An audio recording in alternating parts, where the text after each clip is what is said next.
States కానీ చిన్న states అలాగే హిల్లీ టెరైన్స్ ఎక్కడెక్కడైతే ఉన్నాయో వాటికి కూడా ఉడాన్ స్కీమ్ ద్వారా హెలిప్యాడ్స్ను కూడా నిర్మించడానికి ఈ యొక్క స్కీమ్లో ఒక అంశం కూడా పెట్టడం జరిగింది. అది ఖచ్చితంగా ఆ ప్రాంతాలన్నిటికీ కూడా చాలా ఉపయోగపడుతుందని కూడా ఈ సందర్భంగా తెలియజేస్తున్నాను.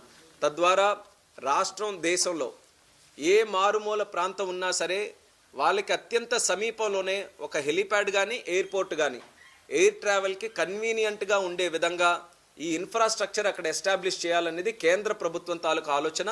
దాని పరంగా భవిష్యత్తులో ఈరోజు ఆల్రెడీ ఒక విజన్, ఒక క్లారిటీ మాకు బడ్జెట్ ద్వారా వచ్చింది కాబట్టి దాన్ని ఒక ఇండికేషన్గా తీసుకొని భవిష్యత్తులో మరింత పక్కా ప్లానింగ్తో ఎయిర్ ట్రావెల్ నెట్వర్క్ని దేశంగా ఇంకా పటిష్టం చేస్తాం. ఈరోజు 3rd లార్జెస్ట్ డొమెస్టిక్ మార్కెట్గా ప్రపంచంలో ఉంది.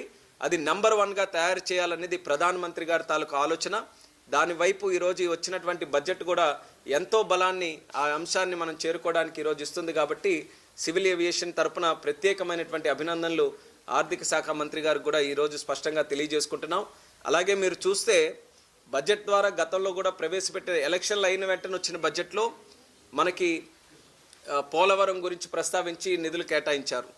అలాగే అమరావతికి సంబంధించి సుమారు 15,000 కోట్ల రూపాయలు, తద్వారా చంద్రబాబు నాయుడు గారి తాలూకా పర్సూయింగ్తో మరొక 16,000 కోట్ల రూపాయల హడ్కో నుంచి కూడా అమరావతికి సంబంధించి నిధులు తీసుకొని రాగలిగాం.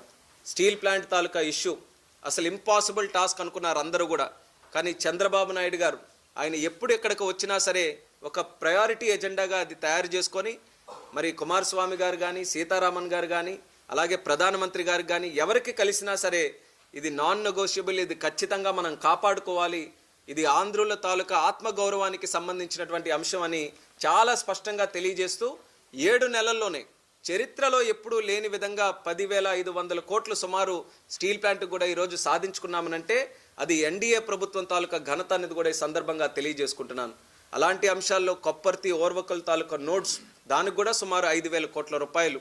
అలాగే బల్క్ డ్రగ్ పార్క్ నక్కపల్లిలో, అలాగే ఇన్వెస్ట్మెంట్స్ని కూడా మనం లెక్క పెడితే ఈరోజు బీపీసీఎల్ తాలూకా రిఫైనరీ, అలాగే గ్రీన్ హైడ్రోజన్ ప్రాజెక్ట్, అంటే 7 నెలల్లోనే ఎన్డీఏ ప్రభుత్వం తాలూకా అచీవ్మెంట్స్ ఏవైతే ఉన్నాయో ఎప్పుడు కూడా నా భూతో నా భవిష్యత్ అన్న విధంగా ఆంధ్రప్రదేశ్ రాష్ట్రంలో జరిగాయి.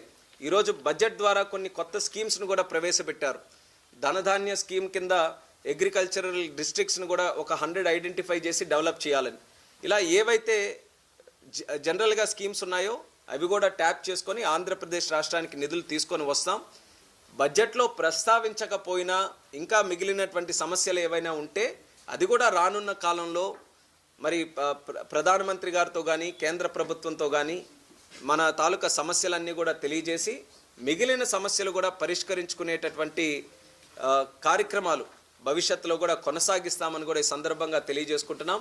అలాగే ముఖ్యంగా దేశ ప్రజల తరపున ఆర్థిక మంత్రి గారికి ప్రత్యేక కృతజ్ఞతలు తెలియజేయాల్సినటువంటి అంశం 12 లక్షల వరకు కూడా ఆ ఇన్కమ్ స్లాబ్ వరకు 0 ఇన్కమ్ ట్యాక్స్గా ఒక చరిత్రాత్మకమైనటువంటి నిర్ణయం ఈరోజు తీసుకోవడం అనేది దేశంలో ఉన్నటువంటి మధ్యతరగతి ప్రజలందరూ కూడా ఈరోజు హర్షిస్తున్నారు.